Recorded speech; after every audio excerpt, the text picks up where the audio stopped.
The gold envelope sat on my kitchen counter like a snake coiled to strike. I stared at it while flour dust settled on my apron and the afternoon sun slanted through my tiny apartment window. My name was written across the front in elegant black script. No return address. But I knew that handwriting. I'd seen it on love notes once, back when I believed in love notes and forever and the man who wrote them. For years. For years of building a life from the ashes of the one that burned down around me. For years of early mornings at the bakery, of learning to smile again, of raising my son in a world that didn't know werewolves existed. And now this. I wiped my hands on my apron, leaving streaks of flour across the faded fabric. My fingers trembled as I picked up the envelope. Heavy cardstock. Gold embossing that caught the light. Alpha King Cade Blackwood and Luna Helena cordially invite you to witness the blessing of their firstborn heir. The words blurred. I blinked hard, read them again. Firstborn heir. A laugh escaped me. Sharp. Bitter.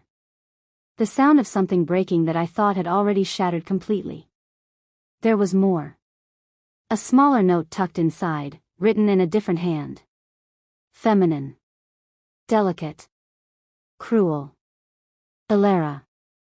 I thought you'd want to see what a real Luna provides her alpha.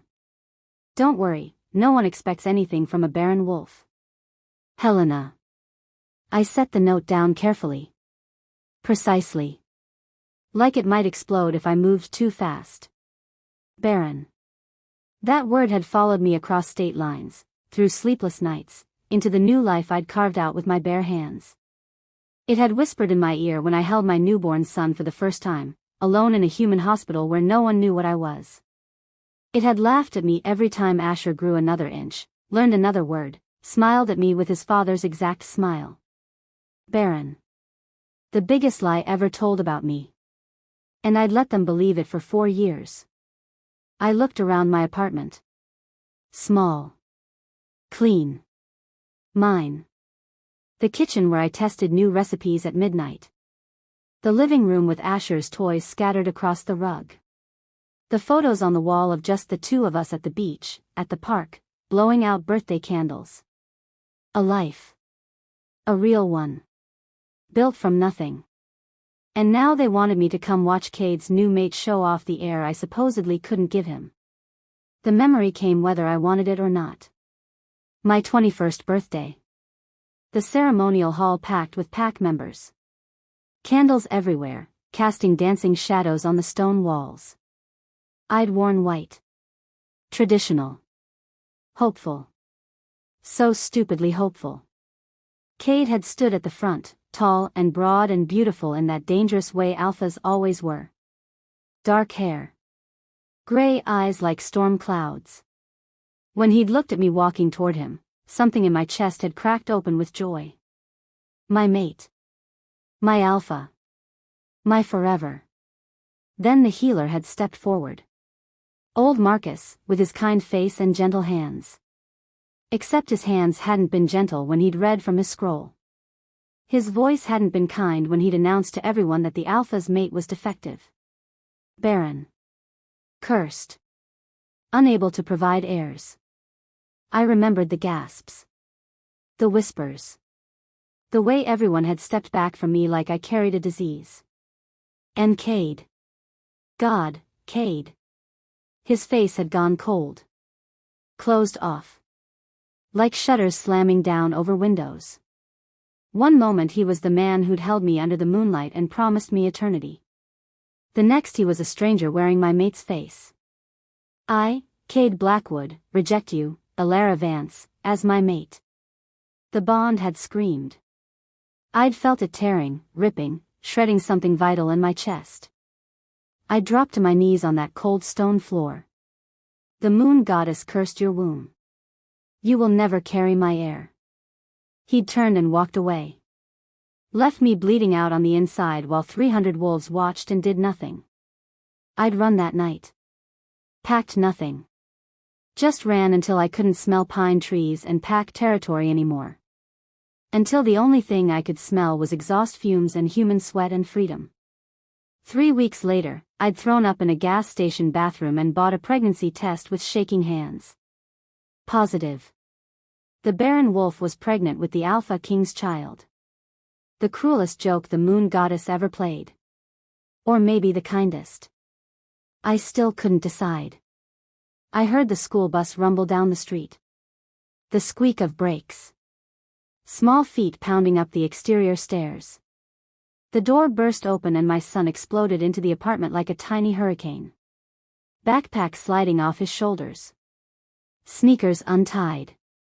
Dark hair sticking up in 12 directions. Mama. Tommy's mom packed him 4 cookies and I only had 2, and that's not even fair because... He stopped. Went completely still. At 4 years old, Asher had instincts that scared me sometimes. He couldn't shift yet, not fully, but his wolf was awake in ways that shouldn't be possible at his age. He sensed things. Felt things. Right now, he was looking at me with those gray eyes. His father's eyes.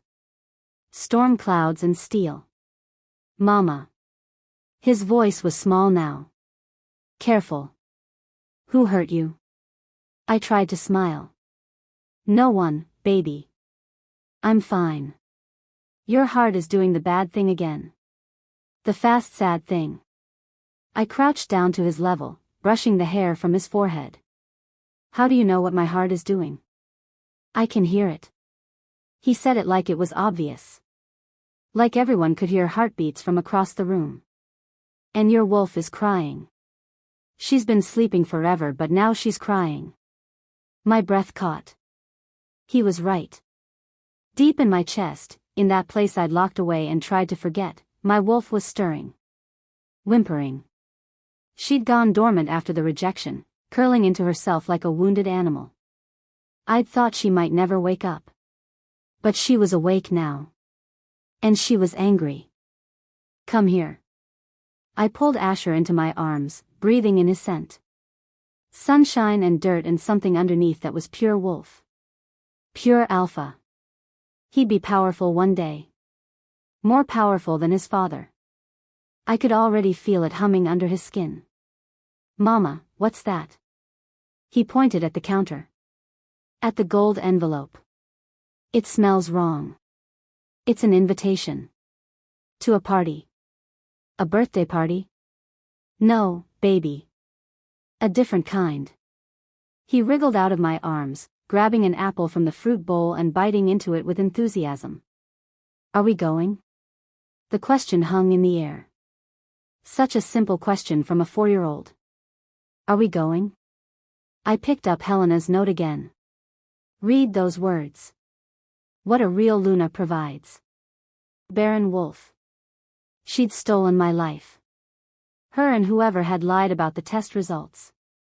They'd taken everything from me and given it to her instead. And now she was flaunting a pup that wasn't even. I went cold. The invitation said firstborn heir. Helena and Cade had been mated for nearly 4 years.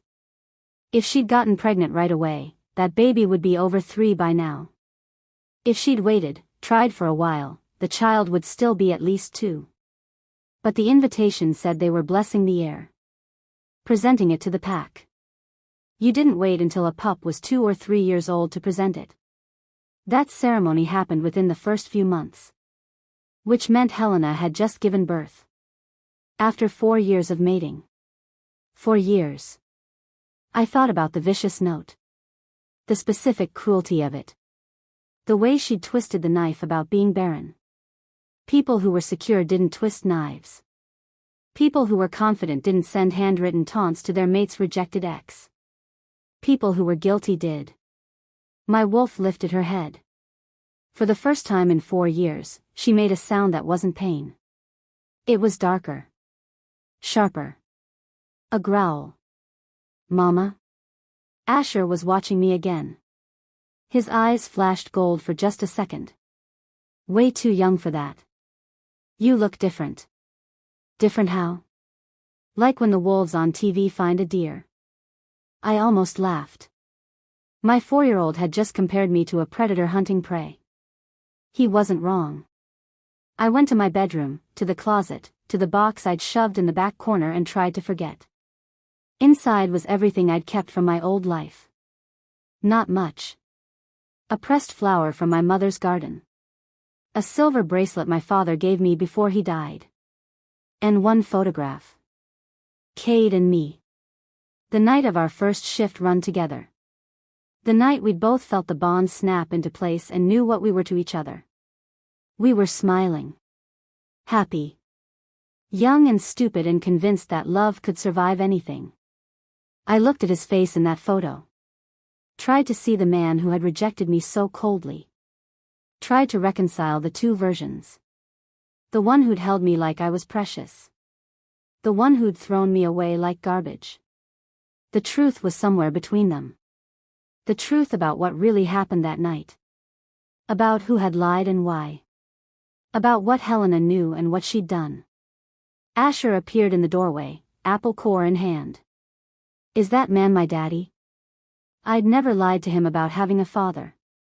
I just never said who it was or where he was or why he wasn't with us. Yes, I said simply. He studied the photo with serious eyes. He looked sad. He wasn't sad then.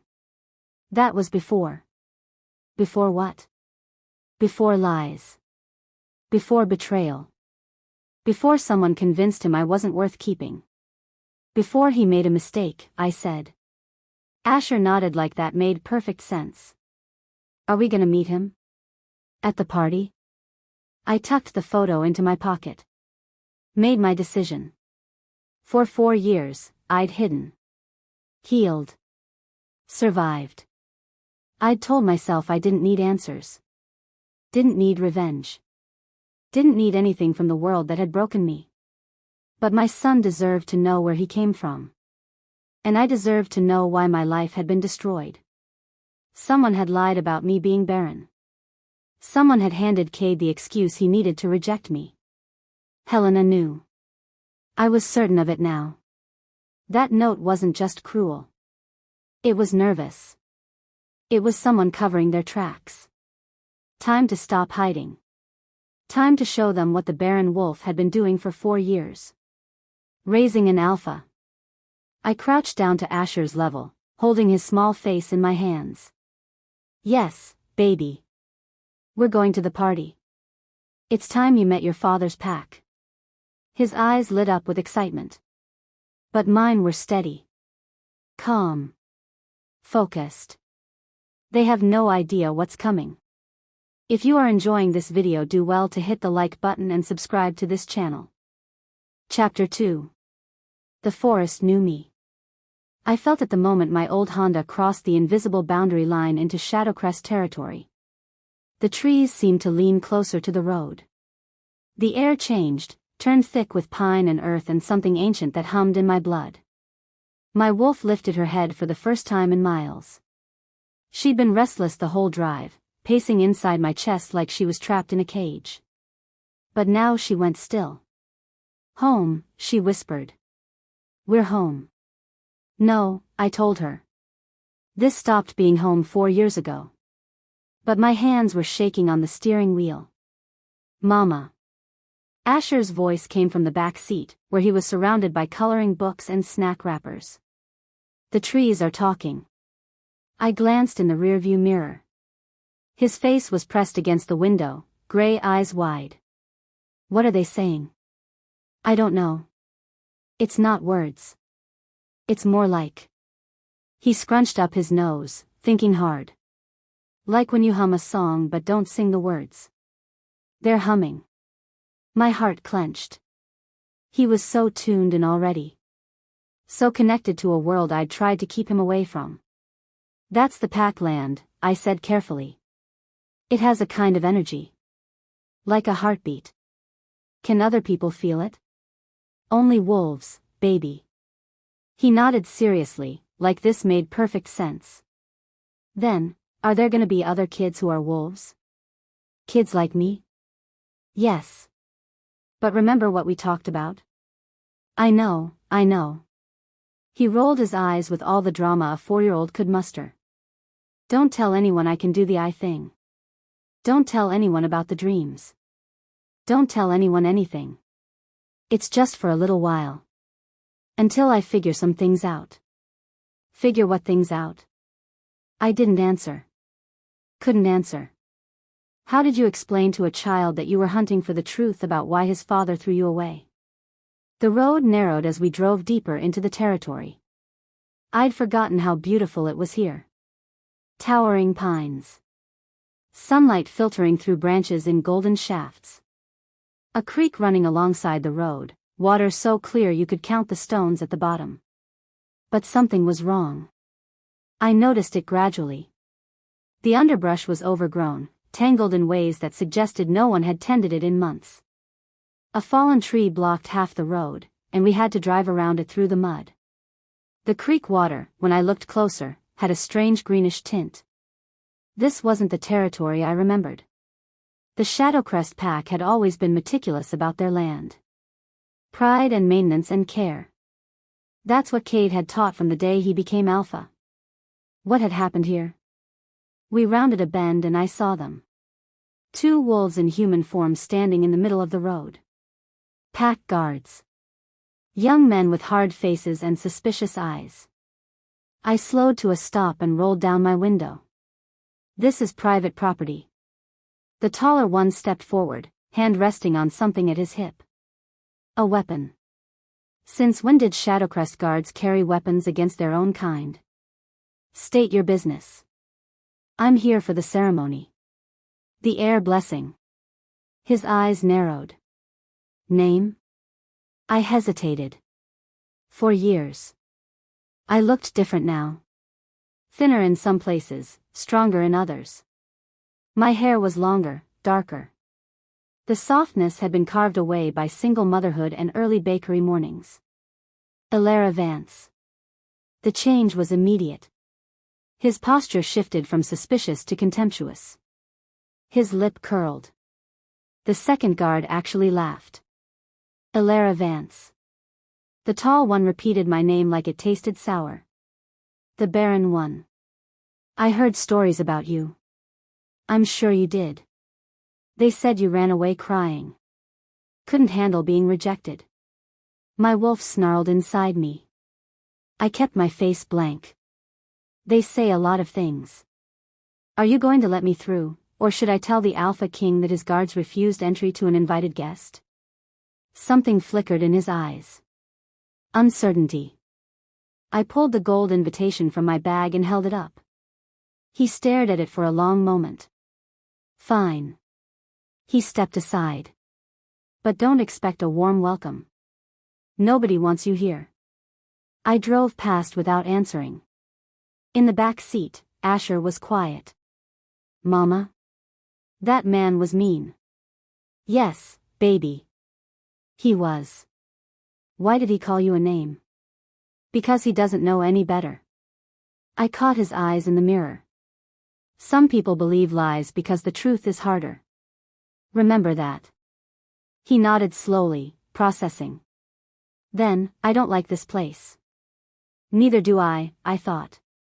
Not anymore. The road opened up into the main territory. Pack houses dotted the landscape, smoke rising from chimneys. Wolves moved between buildings, carrying supplies, talking in clusters. But they were thin. That was the first thing I noticed. Thinner than they should be. And their movements were quick, furtive. Heads down. Eyes darting. This was a pack living in fear. A woman crossed in front of my car, and I had to brake hard. She looked up, startled, and I saw dark circles under her eyes. Cheekbones too sharp. Clothes hanging loose on a frame that had been healthier once. She saw my face through the windshield. Recognition flashed. Then something else. Pity? Warning? She hurried away before I could be sure. I drove to the main pack house first. The massive stone structure where I'd lived briefly as Cade's intended mate. Where I'd been rejected in front of everyone I knew. A young woman at the entrance told me there were no rooms available. Her tone suggested there never would be. Not for me. Fine. I hadn't expected welcome. There was an inn at the edge of the territory. I remembered it from my childhood, a rambling old building run by a widow who made the best blackberry pie in 3 counties. If she was still alive, still there, maybe she'd remember me differently than the others did. The pinecone inn looked exactly as I remembered. A little more weathered. Paint peeling on the shutters. But the garden was still beautiful, and smoke still curled from the chimney. I parked and helped Asher out of the car. He grabbed my hand immediately, pressing close to my leg. "There are wolves everywhere," he whispered. "I can smell them." "That's because this is a wolf town, baby. Everyone here is like us. But they smell different. Not sick like the trees. Just..." He struggled for words. "Scared." Before I could respond, the inn door opened. An elderly woman stood in the doorway, white hair piled on her head, apron dusted with flour. She squinted at me. "We're full up," she called out. "No rooms." "Mrs. Thorne?" "It's Lyra. Lyra Vance. You used to give me extra pie when I helped in your garden." She went still. Then she walked down the porch steps, slowly, and came close enough to really look at me. Her eyes were cloudy with age but sharp with intelligence. "Little Lyra." Her voice softened. "My goodness. You grew up." "Yes, ma'am." She looked at Asher. Something shifted in her expression. Recognition of a different kind. "And who is this?" "My son.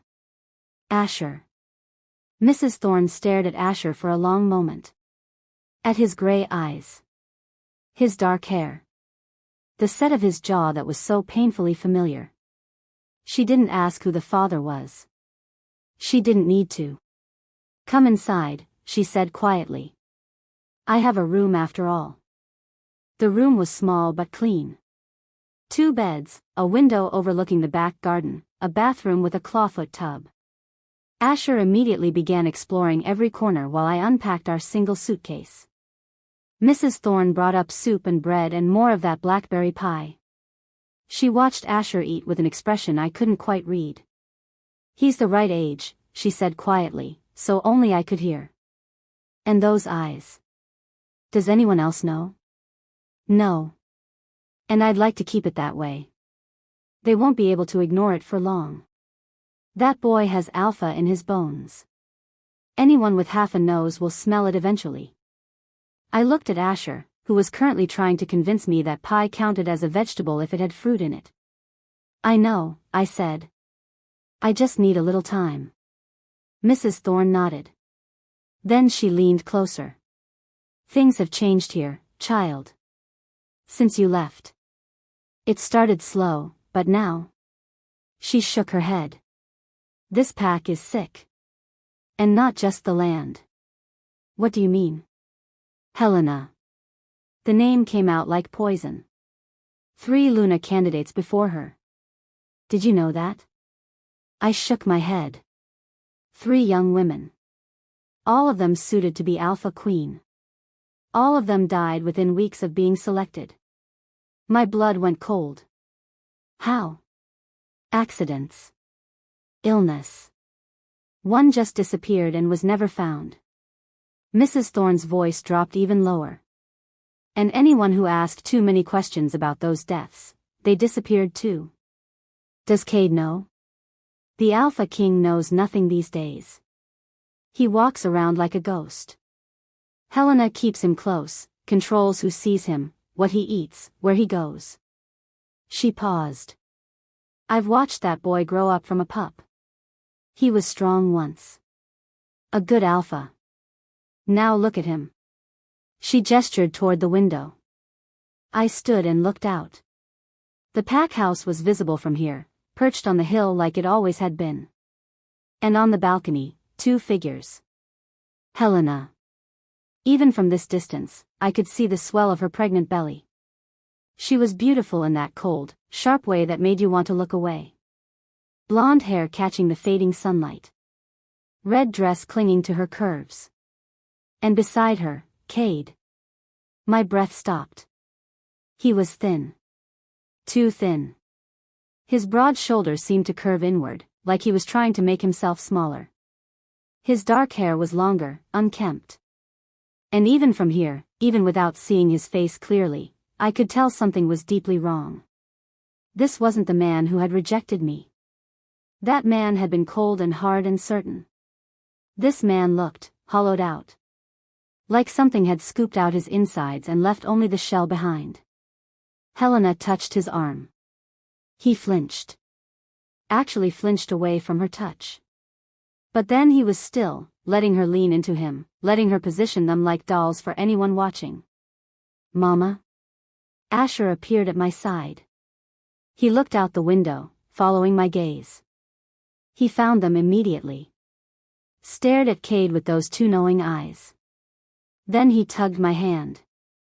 Mama, that man smells sick. And sad. He looked up at me, confused. Why is he so sad? I didn't have an answer. That night, after Asher was asleep, Mrs. Thorne came to my room one more time. She pressed something into my hand. A small pouch of herbs. Keep this under your pillow, she whispered. Masks your scent. Keeps the wrong noses from finding you. Mrs. Thorne, what is happening here? Her old eyes met mine. This pack is cursed, child. Has been since the night you left. Some of us think. She hesitated. Some of us think that's when it started. When the true Luna was cast out, the land itself began to die. She squeezed my hand. Be careful. Helena has eyes everywhere.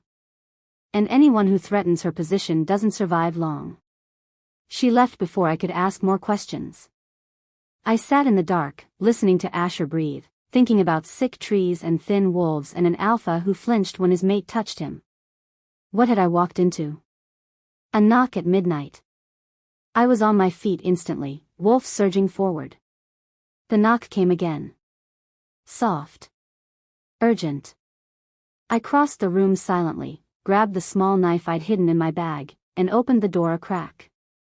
A cloaked figure stood in the hallway. Hood pulled low. Hands raised to show they were empty. Please. A woman's voice. Familiar. Lyra, it's me. Let me in. Quickly. The figure pushed back the hood. I stopped breathing. Mira. My childhood best friend. The girl who'd taught me to braid hair and climb trees and read the stars. The girl I'd loved like a sister. But her face. Oh God, her face. A scar ran from her left temple to her jaw. Deep. Jagged. Like someone had tried to carve her in half. Her left eye was clouded, probably blind. Her beautiful features were twisted into something painful.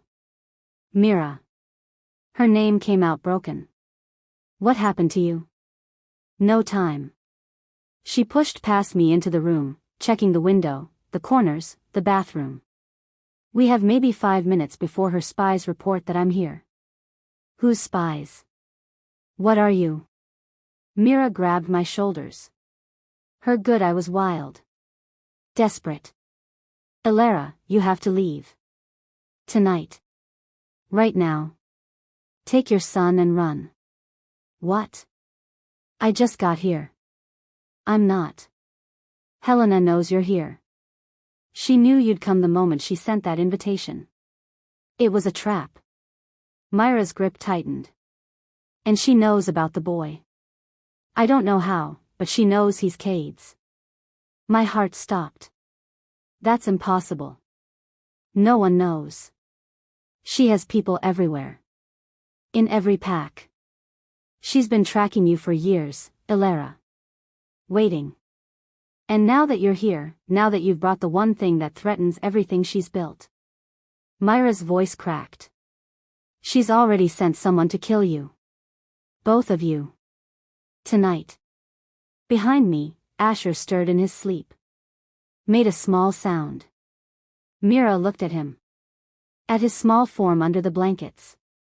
When she looked back at me, there were tears in her ruined eye. That boy is the true heir to Shadowcrest. Helena will never let him live. You have to go. Now. If you are enjoying this video, do well to hit the like button and subscribe to this channel. Chapter 3. Glass shattered downstairs. I was moving before the sound finished echoing. Asher was in my arms, blanket and all, his small body warm against my chest as he startled awake. Mama. Shoo, quiet, baby. Not a sound. Mira was already at the door, pressing her ear against the wood. Her ruined face was tight with fear. 3 of them, she whispered. Coming up the stairs. Mrs. Thorne. Can't help her now. We have to go. Something crashed below. A scream. Then silence. My wolf howled inside me, rage and terror twisting together. Mrs. Thorne. That kind old woman who'd given us shelter. Who'd tried to warn me. Asher buried his face in my neck. I could feel him trembling. Could feel something else too. A vibration under his skin. His wolf, waking up, responding to danger. The window, I said. No. They'll have someone watching. Mira crossed to the fireplace and pressed something on the mantel. A section of wall swung inward, revealing a dark passage. Old smuggling route. Mrs. Thorne showed me years ago. Footsteps on the stairs now. Heavy. Deliberate. I didn't hesitate. I grabbed our bag with one hand, held Asher tight with the other, and followed Mira into the darkness. The wall swung shut behind us just as the bedroom door burst open. We ran. The passage was narrow, barely wide enough for my shoulders. Stone walls slick with moisture.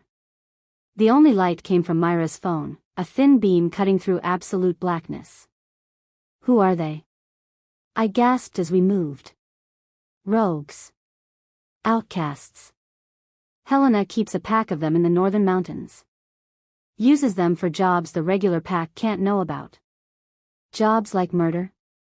Myra's silence was answer enough. We emerged from the passage into the forest, stumbling out through a hidden door built into a hillside. The night air hit my face, cold and sharp. The moon was half full, giving just enough light to see by. This way. Mira started running. There's a safe house. Old hunting cabin. We can. A howl split the night. Close. Too close. Then another. And another. They'd found our trail. They're tracking us, I said. How? Mira, the herbs Mrs. Thorne gave me. Won't matter now. They have your son's scent. Her voice was grim. Alpha blood is impossible to mask completely. They'll follow it anywhere. Asher lifted his head from my shoulder. His eyes were wide. Scared. But underneath the fear, something else was stirring. Something old. Mama, I can hear them. They're coming. I know, baby. Just hold on. We ran deeper into the forest. Branches whipped my face. Roots threatened to trip me with every step. My lungs burned. My legs screamed. But I didn't stop. Couldn't stop. My son was in my arms and death was behind us. A wolf burst from the trees to our left. Mira shouted a warning. I spun, putting my body between Asher and the attacker. The wolf was massive, scarred, with yellow eyes that held nothing but hunger. It lunged. I threw myself backward, clutching Asher, waiting for teeth to tear into my flesh. The impact never came. Instead, a blur of gold shot past me. Small. Fast. Impossibly fast. Asher. My son had shifted. He'd never done it before. Never even come close. He was 4 years old, years away from when normal wolves developed that ability. But there he was. A wolf pup the color of burnished gold, with silver markings along his spine that seemed to glow in the moonlight. The coloring was wrong. Not Blackwood black, not my gray. Something older. Something that made the rogue wolf actually hesitate. Asher didn't hesitate. He launched himself at the rogue's face, tiny jaws snapping. The bigger wolf yelped, shocked, and stumbled backward. Blood sprayed from its muzzle where Asher's teeth had found purchase. Asher! I screamed. The rogue recovered, snarling, ready to crush my pup with one bite. And something inside me broke open. My wolf, dormant for 4 years, silent through every lonely night and difficult morning, exploded to life. She didn't ask permission. She didn't wait for me to decide. She simply took over. The shift was instant. Painless. Like breathing. One moment I was human, reaching for my son. The next I was wolf, silver-white fur rippling in the cold air, larger than I'd ever been before. Power flooded through me, power I'd never felt, never known I possessed. The rogue's eyes went wide. I hit him like a freight train. We rolled through the underbrush, snapping and tearing. He was bigger, stronger, more experienced. But I had something he didn't. A mother's rage. My jaws found his throat. I bit down. Felt cartilage crunch. Tasted blood. He went limp. I didn't let go until his heart stopped beating. When I lifted my head, 2 more rogues were circling. They'd seen what I'd done to their packmate. Fear flickered in their eyes. But they advanced anyway. Orders were orders. Asher appeared at my side, his golden wolf pressed against my leg. He was so small. A puppy facing killers. But he didn't run. Didn't hide. He growled. The sound that came from his tiny chest was wrong. Too deep. Too powerful. It vibrated in the air, made the trees themselves seem to shiver. Both rogues flinched. I attacked before they could recover. The first one went down fast. I was running on instinct now, 4 years of suppressed wolf rage channeling into every bite, every slash, every movement. He tried to fight back, got a claw across my shoulder, but it barely registered. I opened his belly and left him dying in the leaves. The second one ran. Mira, still human, watched him disappear into the darkness. Her hand was pressed to her mouth. Her good eye was streaming tears. My God, she whispered. Lyra. Your wolf. She's not the same. I shifted back to human, gasping at the sudden cold against my bare skin. Mira pulled off her cloak and wrapped it around me. My hands were shaking. Asher shifted too. A heartbeat later, he was a naked 4-year-old standing in the moonlight, completely unbothered. Mama. Did you see? I bit his face. He was practically bouncing with excitement. I was so fast. And then you came and you were big, Anne. I pulled him into my arms, holding him so tight he squeaked in protest. Don't ever do that again, I said into his hair. Don't ever. But Mama, he was gonna hurt you. I could feel it. My wolf knew. My wolf. Like it was the most natural thing in the world. Like he hadn't just done the impossible. Mira knelt beside us. Her scarred face was grave. That golden coloring, she said quietly. I've only seen it in old paintings. In the historical archives. That's the original Blackwood line, Lyra. Before they interbred with other packs and the color faded to black. That's the mark of the first alphas. I looked at my son. At his gray eyes, so like his father's. At the power thrumming under his skin that was nothing like his father's at all. He's 4 years old. Wolves don't shift until puberty. Normal wolves don't. Mira touched Asher's hair gently. He's not normal. He's a throwback to what the alphas used to be. Before politics and breeding diluted the bloodline. Asher yawned. I'm tired, Mama. Fighting is hard. A hysterical laugh bubbled up in my throat. Fighting is hard. My 4-year-old's review of his first battle. We need to move, Mira said. That third rogue will report back. Helena will send more. I stood, wrapping Asher in the cloak with me. The safe house? Too risky now. They'll check everywhere. She hesitated. There's something I need to tell you first.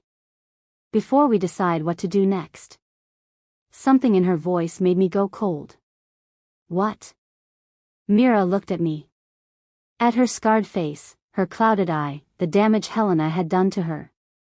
I've been gathering evidence for 3 years, Lyra.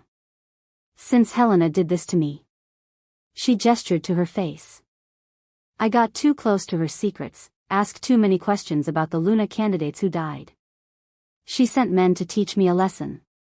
They were supposed to kill me, but I escaped. Barely. Mira, I'm so sorry. Don't apologize. Listen. She grabbed my shoulders, forcing me to meet her eyes. Helena can't have children. She's the barren one. She always has been. The words didn't make sense. Wouldn't arrange themselves into meaning. What? She's sterile. Some childhood illness damaged her reproductive system. She's known since she was 16. Myra's grip tightened. But she wanted to be Luna. She wanted Cade. And she knew the only way to get him was to eliminate his true mate. The forest spun around me. No. She poisoned you, Lyra. Before your examination. A fertility suppressant that mimics the markers of barrenness. It's temporary. Wears off in a few weeks. But she only needed it to work long enough for the healer to run his tests. The healer. Old Marcus. She paid him. Threatened his family. He falsified your results. Myra's voice cracked. Everything that happened to you, the rejection, the humiliation, losing your mate. She orchestrated all of it. Because Cade was supposed to be hers, and you were in the way. I couldn't breathe. For years. For years of believing I was defective. Broken. Cursed. For years of raising my son alone, wondering why the moon goddess had played such a cruel joke. And it was all because of her. The pregnancy she's showing off, I heard myself say. The heir they're blessing. Stolen. Myra's voice was bitter. From a young Omega she had killed 3 weeks ago. The timing will match well enough that no one questions it. Helena's been wearing padding for months, pretending to be pregnant. That baby isn't hers. It isn't Cade's. Does Cade know? Cade doesn't know anything anymore. She keeps him drugged. Isolated. He's been deteriorating for years. Myra's face twisted with grief. The Alpha I grew up admiring, the leader who was supposed to protect us all, she's killing him slowly, Lyra. And no one can stop her because anyone who tries ends up dead. Asher stirred in my arms. Mama? Why are you crying? I hadn't realized I was. Tears streamed down my face, cold in the night air. Rage and grief and something else. Something sharper. Purpose. I'm going to destroy her, I said. My voice didn't sound like my own. I'm going to expose every lie, every murder, every... A branch snapped. We all went still. From the darkness between the trees, a wolf emerged. Massive. Black as midnight. Moving with the controlled power of an apex predator. Not a rogue. I knew that wolf. Had seen it 1,000 times in my dreams and my nightmares. Cade.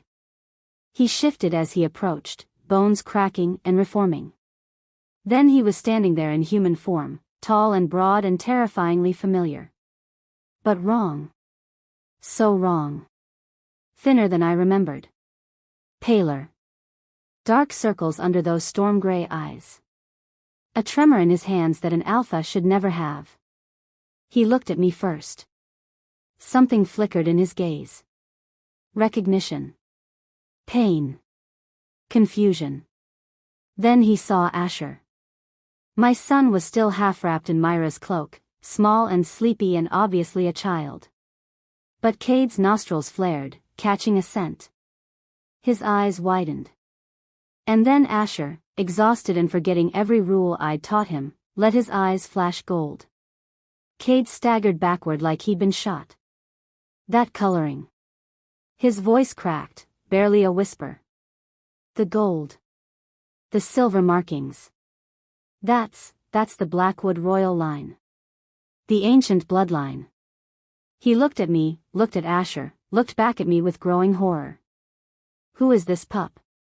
Asher yawned and burrowed closer to my chest. I'm Asher, he mumbled, half asleep. Who are you? The Alpha King of Shadowcrest stood frozen in the moonlight, staring at the son he never knew he had, while the bodies of the wolves who'd tried to kill us cooled in the leaves around us. I held his gaze. He's yours, Cade. The heir you were told you'd never have. My voice was steady. Cold. The Barren wolf had your son. 4 years ago.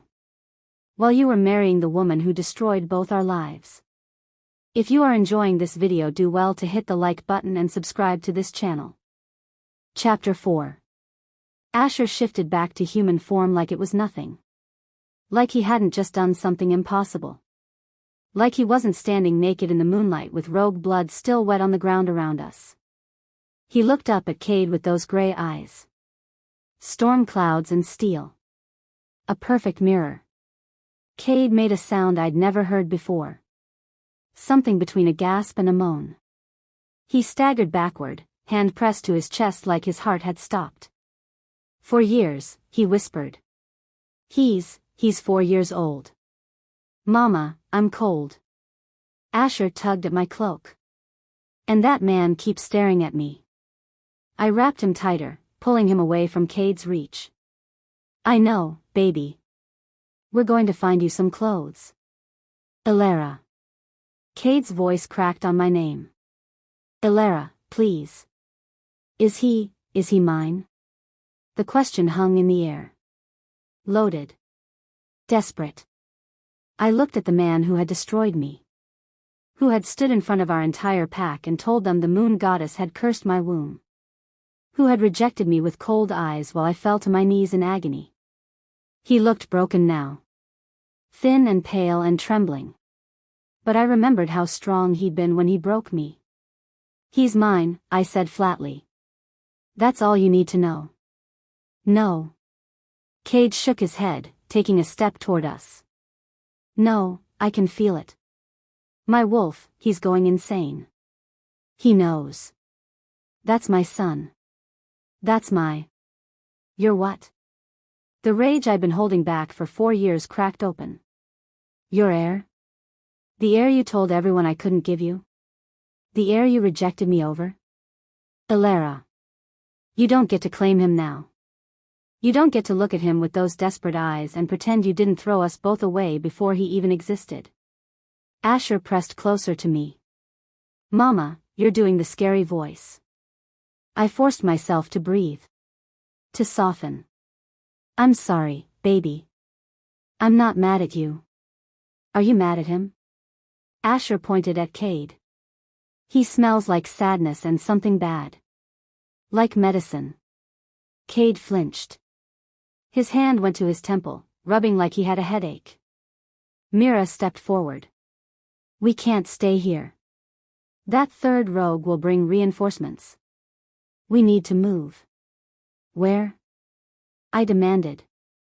You said the safe house was compromised. There's a cave system. 1/2 mile north. Helena's people don't know about it. She looked at Cade with barely concealed contempt. Can you walk that far, Alpha? Or has your mate poisoned you too badly? Cade's eyes flashed. For a moment, I saw the Alpha he used to be. The power. The command. But then it faded, replaced by exhaustion and confusion. Poisoned, he repeated. What are you talking about? Later. Move now. We moved. The forest was quiet around us, but I could feel eyes in the darkness. Watching. Waiting.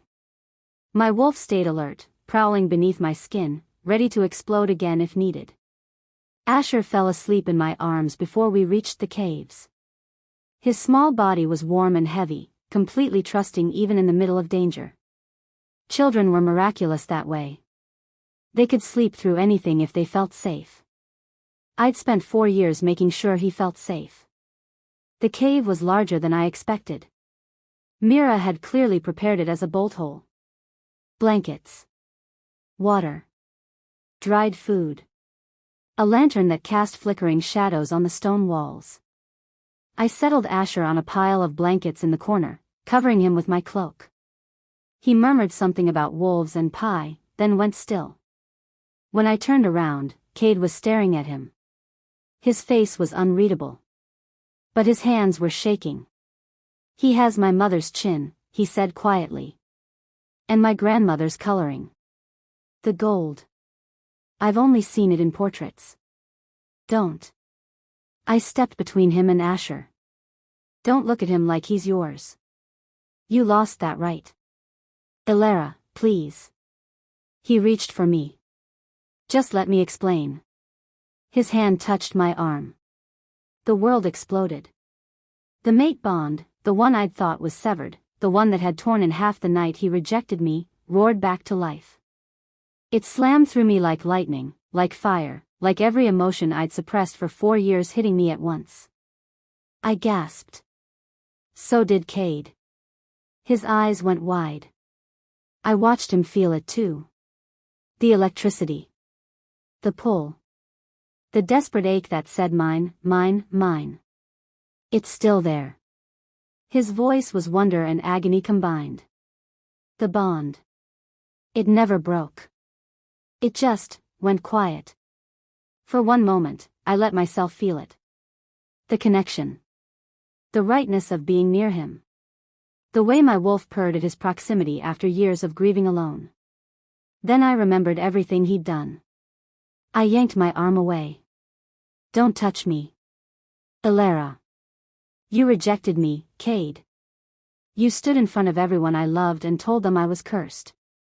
Defective. Unworthy." My voice shook with fury. "You believed a medical report over the mate bond. Over me. And now you want to touch me because you feel a connection? I was wrong. I know I was wrong. But if you'd just let me." "Let you what?" "Explain? Apologize?" I laughed bitterly. "There's no apology for what you did. You destroyed my life. You made me believe I was broken.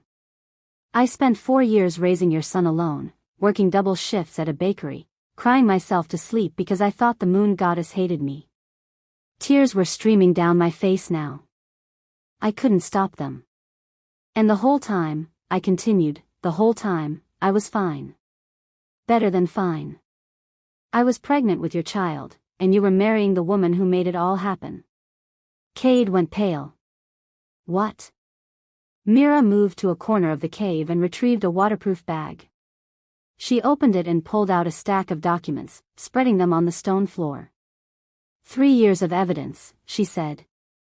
Medical records showing Lyra's examination was falsified. Bank statements proving Helena paid the healer. And this. She held up a small vial. The fertility suppressant she used. I found it in her chambers 2 years ago. She kept it as a trophy. Cade stared at the documents. His hands trembled as he picked up the medical records. "Read them. Read them again." "Marcus," he whispered. "The healer. He told me, he looked me in the eye and told me she was barren. He lied. Helena threatened his family. Paid him triple his yearly salary." Myra's voice was cold. "Your Luna has been manipulating everyone around you for years, Cade. Including you." "No." He shook his head. "No, she couldn't have. I would have known." "Would you?" I stepped closer, forcing him to look at me. "Would you have known, Cade? Because you didn't know when she poisoned me.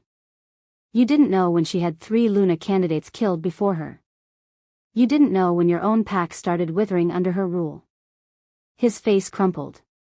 The Alpha King, brought to his knees by the weight of his own failures. The pack, he said. The sickness. I thought it was a blight. Something in the soil. It's Helena. She's been diverting resources, letting pack members starve while she builds her power base. The rogues in the mountains answer to her, not you.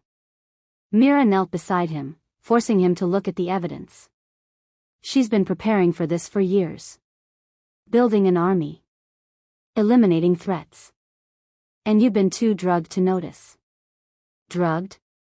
The tea she gives you every morning. The supplements she insists you take. They're laced with something that keeps you docile. Foggy. Too tired to question anything. Mira pulled out another document. A servant's testimony. She saw Helena adding powder to your food. Cade stared at the paper. I watched him read the words. Watched them destroy him. His hands clenched into fists. The documents crumpled under his grip. For years, he said. For 4 years, she's been. Yes. Yes. And the baby. He looked up, and I saw something terrible in his eyes. Hope fighting against horror. The Heir. If Helena is, if she's been lying about everything, is the baby even real? The silence stretched. Mira looked at me. I nodded. Helena isn't pregnant, Mira said quietly. She never has been. She's been wearing padding under her clothes for months. Faking symptoms. Lying to everyone. Cade made a sound like a wounded animal. The baby she's presenting at the ceremony, Mira continued, her voice hard with grief, was stolen. From a young Omega named Sarah. 18 years old. She gave birth 3 weeks ago. Where is she now? The Omega? Dead. Myra's voice cracked. Helena had her killed the day after the birth. She's buried in the forest. I found the grave. The cave went silent. Cade sat motionless, staring at nothing. Processing. His face cycled through emotions. Confusion. Denial. Grief. And then, slowly, something else. Rage. His eyes turned black. Not the gray of his human form. Not the amber of his wolf. Pure black, the mark of an alpha pushed beyond his limits. He stood. The movement was sudden, violent. Power crackled around him, more power than I'd seen from him in years. Whatever Helena had been drugging him with, the shock was burning it out of his system. I'm going to kill her. His voice wasn't human anymore. It was something older. Darker. Right now. I'm going to rip her throat out and... No. I grabbed his arm. The bond screamed between us. My wolf clawed at my chest, confused, wanting to comfort him and attack him at the same time. I ignored her. If you go now, she'll know you know. She has spies everywhere. Rogues. Allies in the pack. I forced him to look at me, to focus on my words instead of his fury. She'll run or she'll fight. Either way, the pack suffers. Either way, people die. People are already dying. His roar echoed off the cave walls. In the corner, Asher stirred but didn't wake. She killed Sarah. She killed the Luna candidates. She's been killing this pack slowly for years, and I let her. I know. I didn't let go of his arm. Didn't back down from his rage. I know what she's done.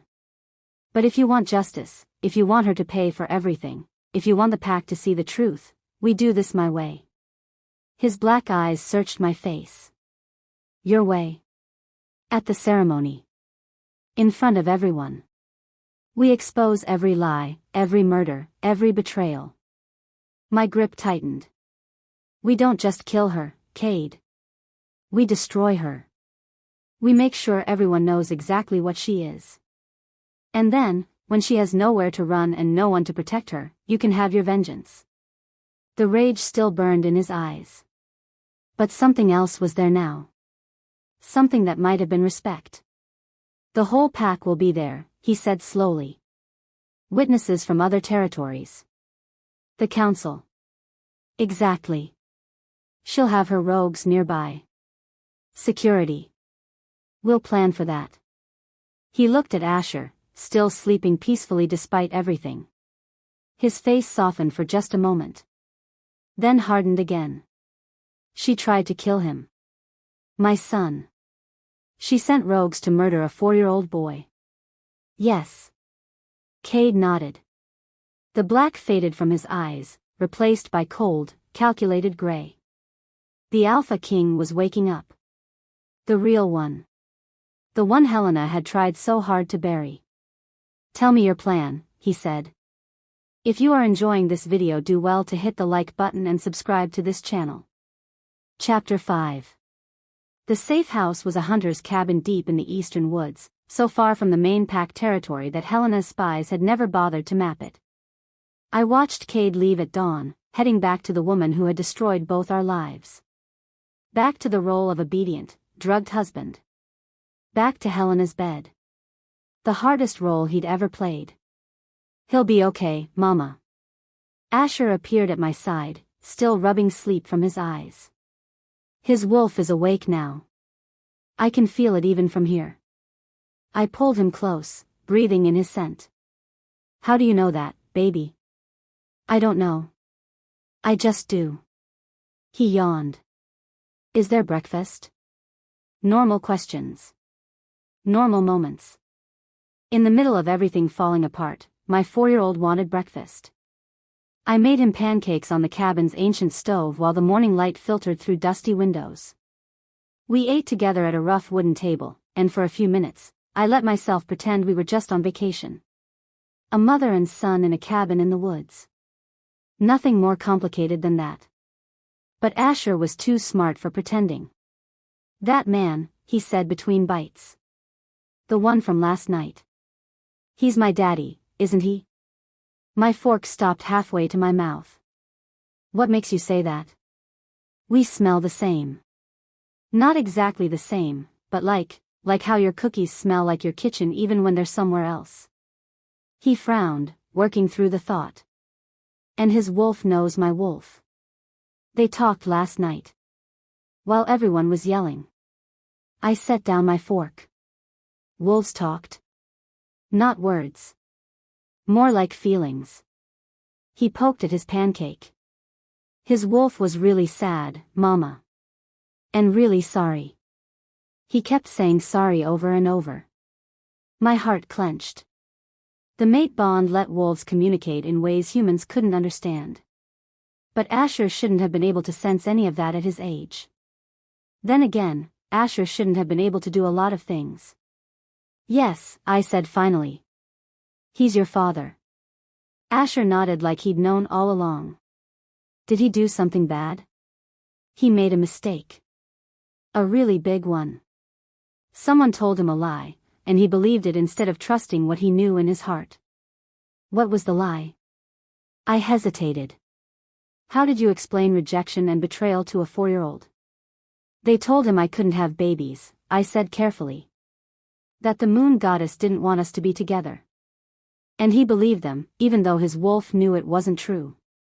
Asher considered this, his small face serious. But I'm a baby. I mean, I was a baby. So the lie was wrong. Yes. The lie was very wrong. Is that why you're sad when you think about him? I reached across the table and took his hand. I'm sad about a lot of things, baby. But I'm never sad about you. You're the best thing that ever happened to me. He smiled, that bright, uncomplicated smile that children have before the world teaches them to guard their hearts. Is he trying to fix his mistake? Yes. He's trying. Will you forgive him? The question hung in the air. So simple from a child's mouth. So impossibly complicated in reality. I don't know, I said honestly. Some mistakes are very hard to forgive. Asher nodded again, accepting this. Then he went back to his pancakes, the conversation already shifting to whether wolves could eat chocolate and why the trees here smelled different from the trees back home. I watched him eat and wondered when I'd gotten so lucky, and so unlucky, at the same time. Cade returned to the pack house and played the part of devoted alpha. He sat through breakfast with Helena, ate the food she'd laced with whatever kept him docile, smiled at her when she touched his arm. He told her he'd been out for an early run, clearing his head before the ceremony. She believed him. Why wouldn't she? He'd been her puppet for 4 years. But the moment she left for her morning meetings, Cade stopped eating. He'd only pretended to swallow the tea. The eggs went into a napkin. The fog that usually clouded his mind stayed away. He searched her chambers while she was gone. The prosthetic belly was hidden in a locked trunk beneath her vanity. Flesh-colored silicone, carefully weighted to move naturally. Straps that would hold it in place under clothing. He stared at it for a long moment, this proof of her deception, then photographed it and put it back exactly as he'd found it. The letters were in a false bottom in her desk drawer. Correspondence with rogue leaders in the northern mountains. Payment schedules. Instructions for jobs that needed to be completed quietly. One letter made his blood run cold. The Vance woman has returned as planned. Eliminate her before the ceremony. Make it look like she attacked first. The boy is optional but preferred. The boy. His son. Optional but preferred. Cade's hands shook as he photographed the letter. There was more. A leather journal filled with Helena's elegant handwriting. Names. Dates. Causes of death. Lydia Marsh. Luna candidate. Drowned. Made to look like accident. Catherine Webb. Luna candidate. Poison. Blamed on bad mushrooms. Elena Cross. Luna candidate. Disappeared. Body in the ravine. 3 women. 3 potential Lunas. 3 obstacles removed before Helena could take her place. The list went on. Pack members who'd asked too many questions. Servants who'd seen too much. A healer's apprentice who'd noticed discrepancies in medical records. 13 names in total. 13 people Helena had murdered to protect her secrets. Cade closed the journal. His wolf was howling inside him, demanding blood, demanding justice. But Alara's voice echoed in his memory. We do this my way. At the ceremony. In front of everyone. He put everything back. Locked the drawers. Smoothed the bed where he'd searched. Then he went to find his Luna and played the loving husband for another day. Helena knew something was different. She cornered him that evening in their chambers, wearing a silk robe that left little to the imagination.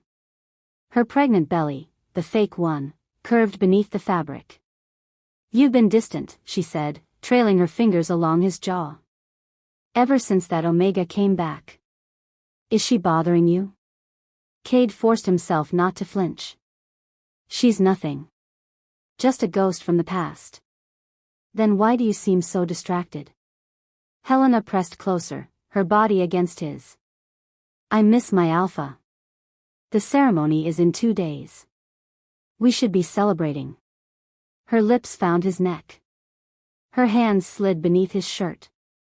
Every instinct screamed at him to throw her off. To shift and tear and kill. But he thought of Alara's plan. Of the 13 names in that journal. Of a teenage Omega buried in an unmarked grave. He thought of his son. I'm tired, he said, gently removing her hands. The ceremony preparations have been exhausting. Then let me help you relax. Not tonight. He kissed her forehead, the gesture mechanical. I need to rest. Make sure I'm strong for the blessing. Helena's eyes flickered. Suspicion. Calculation. But she smiled and stepped back. Of course, my love. Whatever you need. She watched him climb into bed. He felt her gaze on him long after he closed his eyes. He didn't sleep. I found the grave the next morning. Mira had given me directions. East of the territory. Past the dead oak. Down into the ravine where the pack rarely ventured. The mound was small. Barely visible under fallen leaves and overgrown brush. If you didn't know to look, you'd walk right past it. Sarah. The Omega Helena had killed.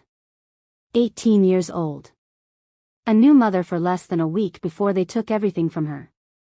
I knelt beside the grave. Brushed away the leaves. Pressed my palm to the cold earth. I'm sorry, I whispered. I'm so sorry no one protected you. The tears came hard. For Sarah. For her baby, stolen and claimed by a monster. For all the women Helena had destroyed in her climb to power. For myself, 4 years ago, kneeling on a stone floor while my world shattered. We weren't so different, Sarah and I. Both sacrificed to Helena's ambition. The only difference was that I'd survived. I gathered stones from the ravine. Smooth ones, water-worn, the kind that lasted. I arranged them in a circle around the grave. A marker. A promise. I'll get justice for you, I told her. I swear it. She won't get away with what she did. The wind rustled through the trees. An answer, maybe. Or just the forest breathing. I stayed until the sun reached its peak, then made my way back to the cabin. The news about Mrs. Thorne came through Mira. Helena had gone to the inn looking for me. When she found my room empty, she dragged the old woman into the basement and demanded answers. Mrs. Thorne had refused to talk.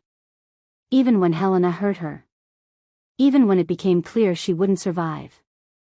She died protecting my secret. I sat in the cabin, hands clasped together, trying to breathe through the grief and the rage. She was brave, Mira said quietly. Braver than most wolves half her age. She shouldn't have had to be brave. She was an old woman running an inn. She shouldn't have had to die for me. No. She shouldn't have. Myra's scarred face was grim. But Helena's been killing people for years. Mrs. Thorne knew the risks when she took you in. That doesn't make it better. No. It doesn't. Asher was asleep in the back room. I was grateful for that. He didn't need to see me like this. Didn't need to know that another person had died because of our presence. 14 names now. 14 people Helena had murdered. The list kept growing. Cade came to the cabin that night. He appeared at the tree line as the sun set, a shadow separating from the darkness. I met him outside, away from where Asher slept. We stood in the dying light, the mate bond humming between us, and I saw the toll the last 2 days had taken. He looked worse than before. Exhausted. Haunted. I found the journal, he said. The names. All of them. I know. Mrs. Thorne. I know that too. Silence. The forest settling into night around us. Lyra. His voice broke on my name. I don't know how to apologize for what I did. For what I let happen. I believed them over you. Over the bond. Over everything I should have trusted. Yes. You did. I've spent the last 2 days pretending to love the woman who destroyed us. Pretending not to know about the murders, the lies, he stopped. Swallowed. I can't sleep. Every time I close my eyes, I see you on that floor. The night I rejected you. The look on your face. I remembered that look. I'd felt it from the inside. The shattering of everything I thought I knew. Forgiveness isn't mine to give yet, I said. It belongs to the dead. To Sarah. To Mrs. Thorne. To the Luna candidates who never got to live their lives. My voice hardened. It belongs to the years I lost. To the son who grew up without a father. To every night I spent wondering why I wasn't good enough. Cade's face crumpled. I know. God, I know. You want my forgiveness? Earn it. Help me destroy her. Help me expose every lie. And then maybe, someday, when the dead have their justice, we can talk about what happens next. He nodded. A broken man agreeing to whatever terms I set. The ceremony is tomorrow night, he said. Helena is planning a dinner beforehand. A show of pack unity. I know. I'm invited. Lyra. I'll be there. I'm not hiding from her anymore. He looked like he wanted to argue. To protect me. To keep me safe. But he'd lost that right 4 years ago. Be careful, he said instead. She's more dangerous than I ever realized. I know exactly how dangerous she is. I stepped back toward the cabin. I've known longer than you have. I was almost at the door when Mira burst through the trees. Her face was white. Her breathing ragged. She'd been running hard. Lyra. Thank God. She doubled over, gasping. The dinner. Tomorrow. It's a trap. What? She knows. Mira straightened, fear stark in her eyes. I don't know how, but Helena knows about Asher. She knows he's Cade's son. The world tilted beneath my feet. That's impossible. We've been careful. One of her spies must have seen something. Heard something. Mira grabbed my arms. She's planning something for the dinner. Something public. She wants to kill him in front of everyone and frame you for it. Make it look like the rejected mate came back and murdered an innocent child out of jealousy. Horror flooded through me. Cold. Absolute. She wants to kill my son and make me take the blame. Yes. Myra's grip tightened. You can't go to that dinner, Lyra. You can't bring Asher anywhere near her. I looked at Cade. At the father my son had just met. At the Alpha who was supposed to protect his pack. Then I looked at the cabin where Asher slept, dreaming of wolves and pancakes and a world that made sense. Helena wanted to kill my child. She'd miscalculated. I'm going to that dinner, I said. And I'm taking Asher with me. Are you insane? She's expecting me to run. To hide. That's what I did last time. I felt my wolf rise inside me, silver white and burning with rage. But I'm not that girl anymore. And she has no idea what's coming. If you are enjoying this video, do well to hit the like button and subscribe to this channel. Chapter 6. I walked into the pack dining hall with my son's hand in mine. Every head turned. Every conversation stopped. 300 wolves stared at me like I was a ghost risen from the grave. Maybe I was. The hall looked exactly as I remembered. Vaulted ceilings. Stone walls draped with banners. Long wooden tables arranged in rows, leading up to the elevated platform where the Alpha and Luna sat. Helena was waiting for me. She sat at the head table in a gown of deep red, her fake pregnant belly perfectly displayed. Blonde hair cascading over her shoulders. Lips curved in a smile that didn't reach her eyes. A predator watching prey walk into her den. Cade sat beside her, playing his role. His face was neutral, controlled. But I caught the slight tension in his jaw. The way his hands gripped the armrests of his chair. Lyra Vance. Helena's voice carried across the silent hall. Sweet as honey. Sharp as a blade.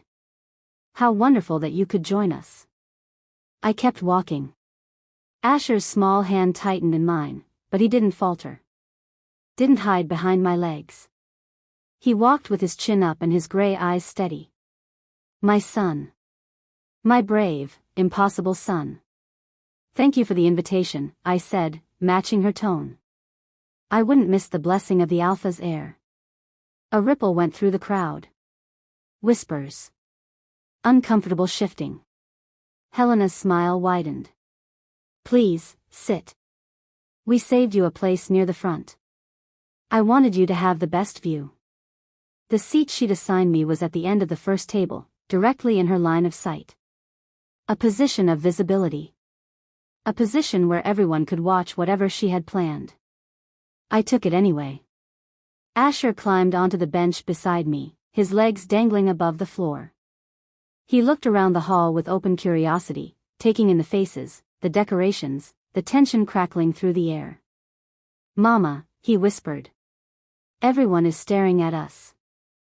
"I know, baby. It's okay. The lady in the red dress has bad eyes." I almost smiled. "What kind of bad?" "The kind that pretends to be nice but isn't." He wrinkled his nose. "Like the wolf from the story. The one who pretended to be grandma. Out of the mouths of babes." Helena stood, raising her wine glass. The hall fell silent. "Before we begin our meal, I'd like to welcome a special guest." Her eyes found mine, glittering with malice. "Many of you remember Lyra Vance. She was once intended to be your Luna, before the moon goddess revealed her inadequacies." A few people laughed. Nervous, uncomfortable sounds. "It takes courage to return after such a public humiliation," Helena continued. "To face the pack that witnessed your rejection. Your fall from grace." She tilted her head, feigning sympathy. "I do hope the past 4 years have been kind to you, Lyra. Living among humans. Working as a baker, is it?" More laughter. Louder now. The pack taking their cues from their Luna. I kept my face calm. My hands steady on the table. "It must be difficult," Helena pressed, "watching others achieve what you never could. A mate. A child. A purpose." She rested her hand on her fake belly. "But I wanted you here tonight. To see what a real Luna provides her alpha. To understand what you could never be." The hall waited for my response. For me to crumble. To cry. To run like I had 4 years ago. I smiled. "Thank you for your hospitality, Luna Helena. Your generosity is exactly what I expected." Something flickered in her eyes. Uncertainty. She'd wanted me broken. She wasn't going to get it. Helena's gaze shifted to Asher. Her smile returned, sharper now. "And who is this precious little wolf?" She descended from the platform, moving toward our table. Her red gown flowed behind her like blood. "I don't believe I've seen him before." I felt Asher tense beside me. His wolf stirring beneath his skin. "This is my son," I said evenly. "Asher. Your son." Helena stopped in front of us, looking down at Asher with poisoned sweetness. "How wonderful. I didn't know you'd managed to, well." She laughed delicately. "Some human must have taken pity on you." Asher looked up at her. His gray eyes, Cade's eyes, met hers without flinching. "What a handsome boy." Helena crouched to his level, bringing her face close to his. "Tell me, little one. Who is your father?" The room held its breath. I saw what she was doing. Forcing me to either lie or reveal the truth. Either way, she thought she'd win. Either I'd admit to having a human lover, confirming my disgrace, or I'd expose Asher's true parentage and she'd have an excuse to eliminate him. But Helena didn't know my son. Asher studied her face with that unsettling calm he sometimes got. The look that reminded me he was more than a normal 4-year-old. "My mama says some people wear masks," he said clearly. His voice carried through the silent hall. "You smell like a mask." Helena's smile froze. And something dead underneath. The hall went absolutely still. I saw wolves exchanging glances. Unease rippling through the crowd. Helena straightened slowly. For 1 second, just one, her mask slipped completely. I saw the rage beneath. The murderous fury of a predator whose prey had bitten back. Then she laughed. A bright, artificial sound. Children say the most amusing things, don't they? She waved her hand dismissively. Such imagination. But I'd seen it. So had Cade, watching from the head table with barely concealed tension. So had half the pack. Helena returned to her seat, composure restored. She clapped her hands, and servants began bringing out food. Wine was poured. Conversations resumed, though quieter than before. Asher tugged my sleeve. Did I do bad? No, baby. I squeezed his hand. You did perfect. The meal progressed.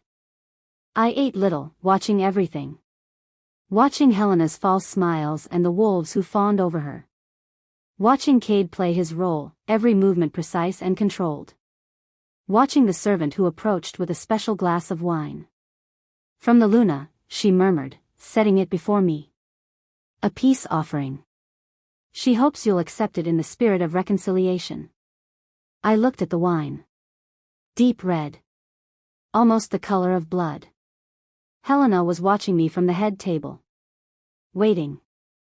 I lifted the glass. Brought it to my lips. And then my hand slipped. The wine splashed across the wooden table.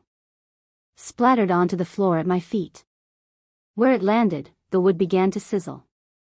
Blacken. Smoke rose from the stain, and the acrid smell of burning filled the air. Someone screamed. I stood, holding the now empty glass, as the entire hall stared at the smoldering floor. At the poison that had been meant for me. How clumsy of me, I said, my voice cutting through the chaos. I'm so sorry about the mess. Helena's face was white. Her hands gripped the edge of the table. I set down the glass and faced the pack. 300 wolves, watching me with shock and confusion and dawning horror. I came here because I was invited to see the Alpha's heir blessed, I said clearly. But I have questions. Lyra, Helena started. Where is the mother of this heir? I continued, ignoring her. In most packs, the pregnant Luna is attended by midwives, healers, other mothers who share the experience with her. But no one here has ever seen Helena actually pregnant without clothes. No one has attended her examinations. No one has felt the baby kick. Murmurs spread through the crowd. And the healer who examined me 4 years ago. The one who declared me barren. I let the word hang in the air. He was paid.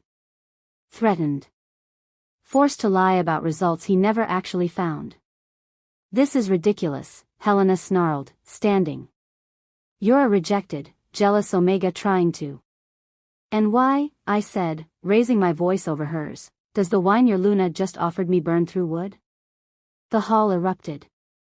Everyone was talking, shouting, demanding answers. Helena's carefully constructed world was cracking, and she knew it. Her eyes met mine across the chaos. Pure hatred. Pure desperation. Then she lunged. Not at me. At Asher. She shifted mid-leap, her wolf exploding from her human form in a blur of gray fur and snapping jaws. She was fast, faster than I'd expected, and she was aiming for my son's throat. I moved to intercept, but I wasn't fast enough. Cade was. His wolf hit Helena like a freight train, slamming her sideways before she could reach Asher. They rolled across the floor, snarling and tearing, and when they separated, Cade stood over her in human form. His hand was at her throat. His eyes were black. Don't move, he commanded. The Alpha voice. The one that couldn't be disobeyed. Helena froze, pinned beneath his grip. Her wolf receded, leaving her human again. Blood dripped from her lip where she'd bitten it during the impact. The hall went silent. Cade looked up at his pack. At the wolves who had trusted him. Who had followed him. Who had watched Helena manipulate and murder for 4 years. This woman is not carrying my child, he said. His voice was raw. Broken. But clear enough for everyone to hear. She has never been pregnant. She's been wearing padding, faking symptoms, lying to every one of you. Gasps. Cries of disbelief.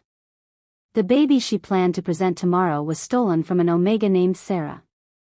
A young woman Helena had murdered 3 weeks ago, days after giving birth. Helena struggled beneath his grip. Lies. He's been corrupted by that Barren. The only Barren wolf in this pack is you. Cade's hand tightened. You poisoned Lyra before her examination. Paid the healer to falsify results. You destroyed my true mate and took her place. He looked at me. At Asher, who I was holding tight against my chest. That boy is my son. My heir. The child Lyra carried when I rejected her based on your lies. His voice cracked. 4 years. I lost 4 years with my son because of you. Helena stopped struggling. A strange calm settled over her face. And then she laughed. Blood on her teeth. Madness in her eyes. You think this is over? She smiled up at Cade, at the pack, at me. You think you've won? Helena. I have insurance, Cade. I always have insurance. Her laughter echoed off the stone walls. My rogues have this building surrounded. 50 of them. Armed. And they have very specific orders. The blood drained from my face. If I don't walk out of here alive, Helena continued, savoring every word, they'll burn it down with everyone inside. She turned her head, finding me in the crowd. Finding Asher in my arms. Including your precious little heir. If you are enjoying this video, do well to hit the like button and subscribe to this channel. Chapter 7. The first explosion ripped through the east wing like the fist of an angry god. The floor shook. Windows shattered. Wolves screamed as fire bloomed against the night sky, turning the darkness orange and red. Helena wasn't bluffing. I grabbed Asher and ran. The hall erupted into chaos around me. Tables overturned. Wine and food scattered across the floor. Pack members scrambled in every direction, some toward the exits, some toward the flames, some frozen in terror. Through it all, rogues poured in. They came through the broken windows, through the doors, through gaps in the walls that the explosions had created. Massive wolves with scarred pelts and hungry eyes. Killers for hire. Helena's private army, finally unleashed. Mama. Asher clung to my neck as I pushed through the crowd. Mama, the bad wolves. I know, baby. Hold on tight. A rogue lunged at us from the left. I dodged, barely, feeling his claws whistle past my shoulder. Before he could turn, a pack wolf slammed into him, and they went down in a snarling tangle. The pack was fighting back. Despite years of Helena's poison, despite the fear she'd cultivated, they were defending their home. But there were so many rogues. I made it to the servants' corridor, a narrow passage that led toward the back of the house. Smoke was already filling the air, thick and acrid. Asher coughed against my chest. Cover your nose, I told him. Breathe through your shirt. Where are we going? Out. We're getting out. Another explosion. Closer this time. The floor buckled beneath my feet, and I stumbled, catching myself against the wall. A rogue appeared at the end of the corridor. His wolf form was massive, nearly as big as Cade's. He saw me and Asher and grinned with too many teeth. I shifted. The change was faster than it had ever been, my wolf responding to threat with pure instinct. I set Asher down behind me and faced the rogue, silver-white fur bristling. He hesitated. Something in my eyes, maybe. Or the power radiating off me in waves. Then he charged. We met in the middle of the corridor. Teeth and claws and fury. He was bigger, but I was faster. Angrier. I had 4 years of rage to fuel me and a son to protect. I tore open his shoulder. He raked claws across my ribs. Pain flared, hot and sharp, but I didn't stop. Couldn't stop. I went for his throat. He tried to twist away. Wasn't fast enough. My jaws closed around his windpipe and I bit down until I felt cartilage crunch, until his struggles weakened, until he went limp. I shifted back, gasping, blood dripping from my mouth. Mama. Asher's small voice behind me. Your side is bleeding. I'm okay, baby. I wasn't, but that didn't matter right now. Come on. I picked him up and kept moving. Cade fought like an alpha king. The rogues had expected the drugged, docile puppet Helena had created. What they got was 4 years of suppressed rage exploding in a storm of teeth and claws. He tore through them without mercy. 3 wolves attacked him at once. He killed 2 before they could land a blow, then caught the 3rd by the throat and threw him through what remained of a window. Find your Luna, he roared at the pack members fighting nearby. Helena must not escape. But the chaos was too complete. Too many enemies. Too much fire. No one knew where Helena had gone in the confusion. Cade knew. He could feel her through the bond he'd never wanted. Could sense her moving through the burning building with purpose. She was hunting. He shifted to wolf form and bounded through the flames, leaving the battle behind. His pack could handle the rogues. He had to reach his son. I tracked Helena through the smoke. She'd run toward the nursery. Of course she had. The room where she'd kept the stolen baby. The room where she'd planned to present her fake heir. The room where she'd take everything from me one final time. Asher was heavy in my arms. My ribs screamed with every breath. Blood ran down my side, soaking into my dress. None of it mattered. I was a mother protecting her child. There was no force on earth that could stop me. The nursery was on the 3rd floor. Half the staircase had collapsed, but I found another way up through a servant's passage, climbing over rubble and through thickening smoke. The door to the nursery was open. I stopped in the doorway, and my heart stopped with me. Helena stood in the center of the room. She'd shifted back to human, her red dress torn and stained with ash. In one hand, she held a silver knife. In the other, she held nothing. Because Asher wasn't in my arms anymore. He was standing in front of her. Mama. His voice was calm. Too calm. She said if I came with her, she wouldn't hurt anyone else. Such a sweet, stupid little boy. Helena's grip on the knife tightened. Just like his father. I stepped into the room, forcing myself to stay human. To think. Let him go, Helena. Why would I do that? She pressed the knife against Asher's throat. Not cutting. Not yet. He's the only leverage I have left. It's over. The pack knows everything. Your rogues are losing. There's nowhere for you to run. Then I have nothing to lose, do I?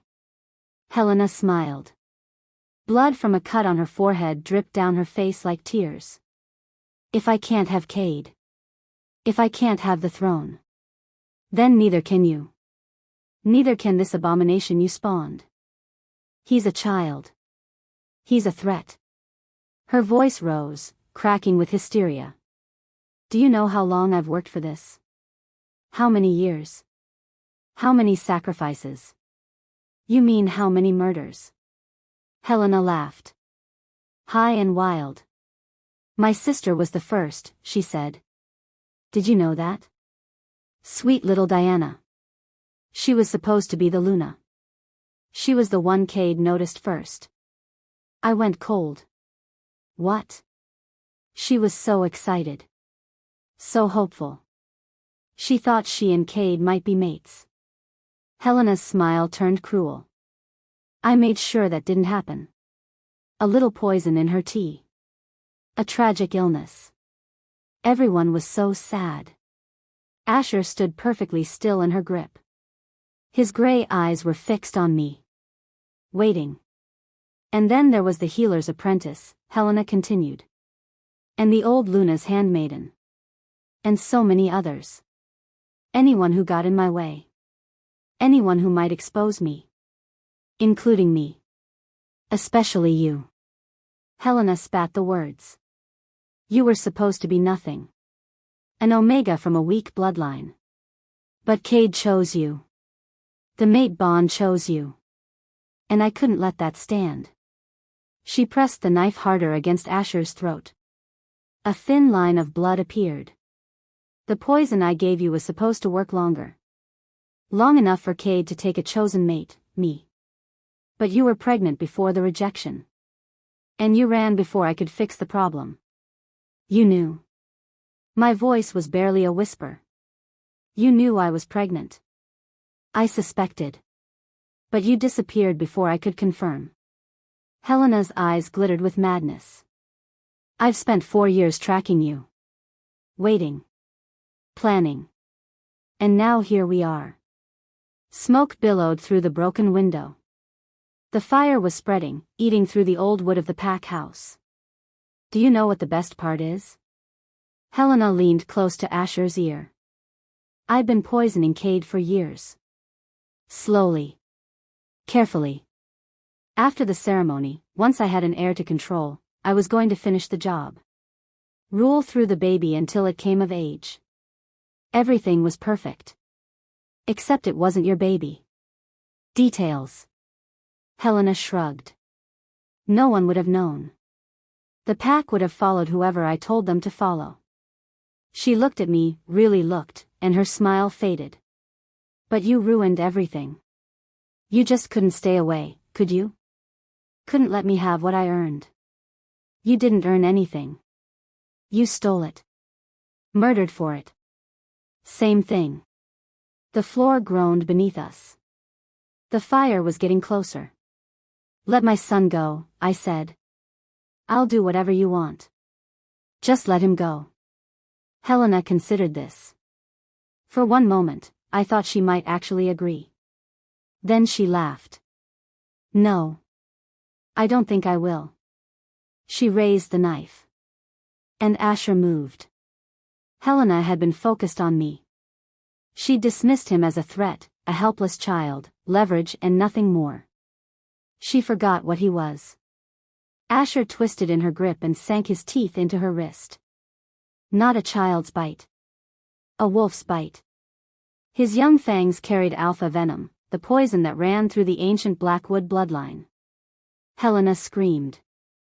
The knife clattered to the floor.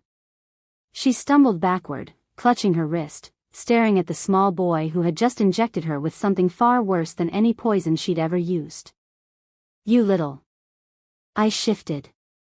My wolf exploded from my human form, silver white and burning with 4 years of rage. I didn't hesitate. Didn't think. Just moved. My jaws found Helena's throat. I bit down. She thrashed, tried to shift, tried to fight back. But the venom was already spreading through her system. Her movements were slow, uncoordinated. I didn't let go. I felt her windpipe crush. Felt her blood fill my mouth. Felt the life drain out of her one heartbeat at a time. Helena's eyes met mine as she died. Blue eyes, dimming to gray. Full of hatred and disbelief. The woman who had destroyed my life, murdered innocents, tried to kill my son. She died choking on her own blood, staring into my silver eyes. I let her body drop. Shifted back to human. Fell to my knees. Mama. Asher ran to me, throwing his small arms around my neck. Mama, you're bleeding again. I held him tight, tears streaming down my face. Relief and grief and exhaustion all tangled together. I'm okay, baby. I'm okay. Is she dead? Yes. Good. His voice was fierce. Certain. She was bad. The floor groaned again. Louder this time. Then it gave way. I grabbed Asher as we fell, twisting to put my body beneath his, to take the impact. We dropped through smoke and fire, debris raining around us. This is it, I thought. This is how it ends. Strong arms caught us. Cade. He'd come through the flames, following the bond, following his wolf's desperate need to find his family. He caught us mid-fall and kept moving, running through the burning building with us clutched against his chest. Walls collapsed behind us. Ceilings caved in. The heat was unbearable, the smoke blinding.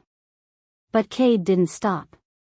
He carried us through what remained of the Great Hall, over bodies of rogues and pack members alike, past flames that licked at his skin. He carried us out. We burst through the main doors into the night air. Cool and clean. Stars wheeling overhead.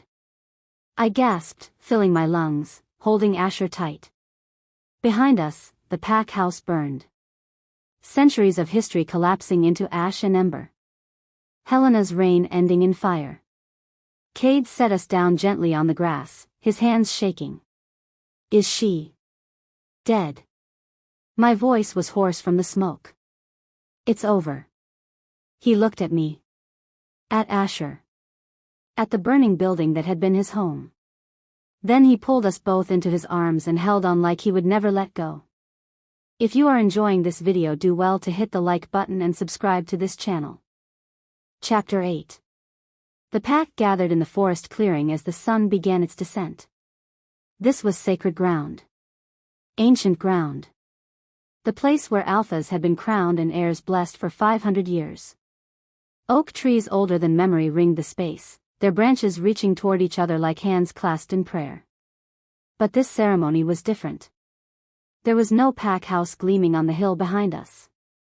Only a skeleton of charred beams and fallen stone, still smoking faintly against the evening sky.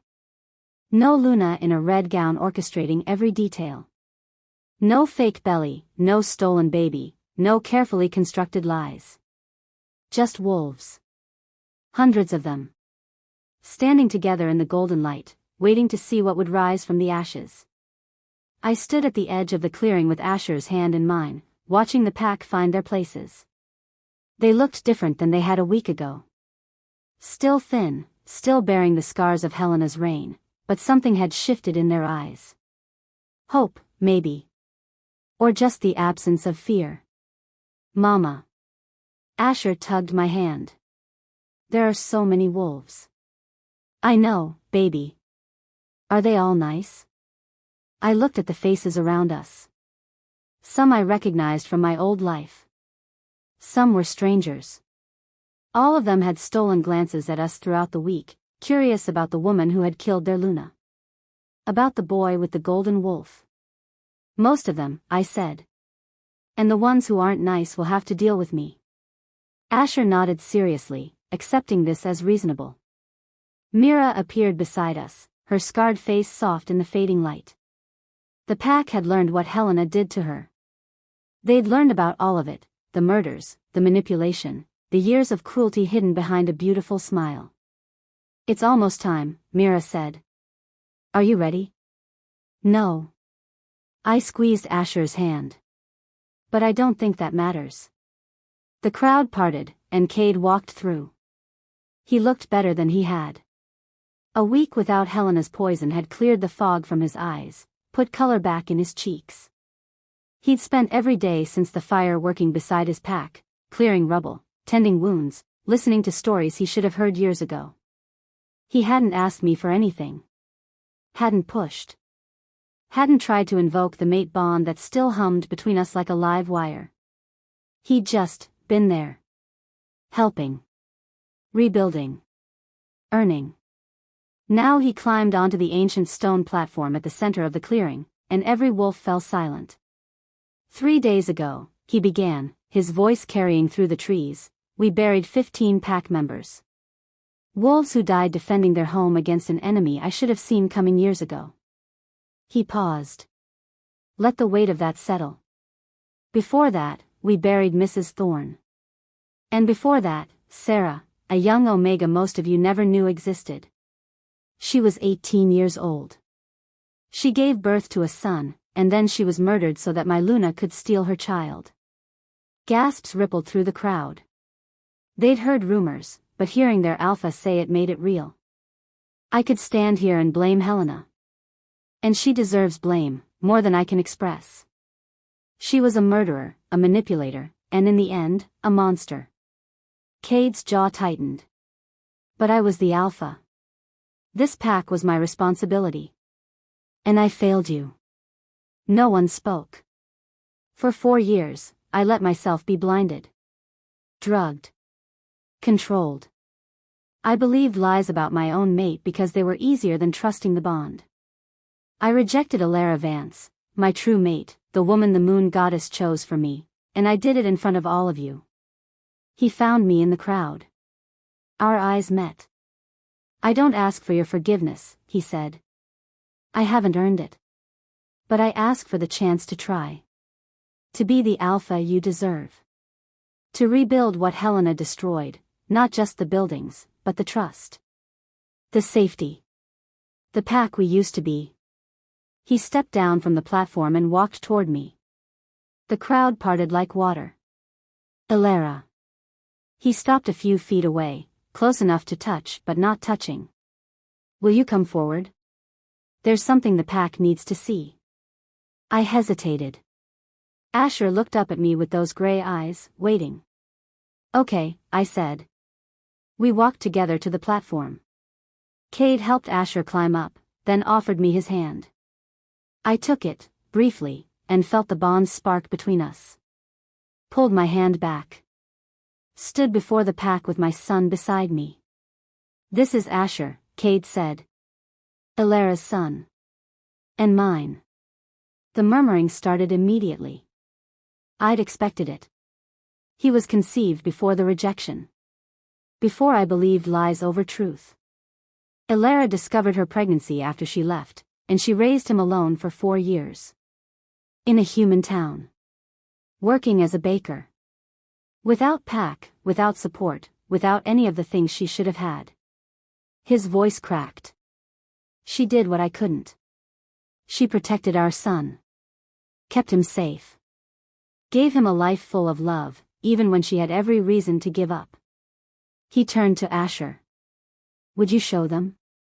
Asher looked at me. I nodded. My son shifted. It still took my breath away.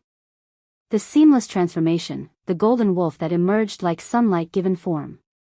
Silver markings traced his spine, gleaming in the last light of day.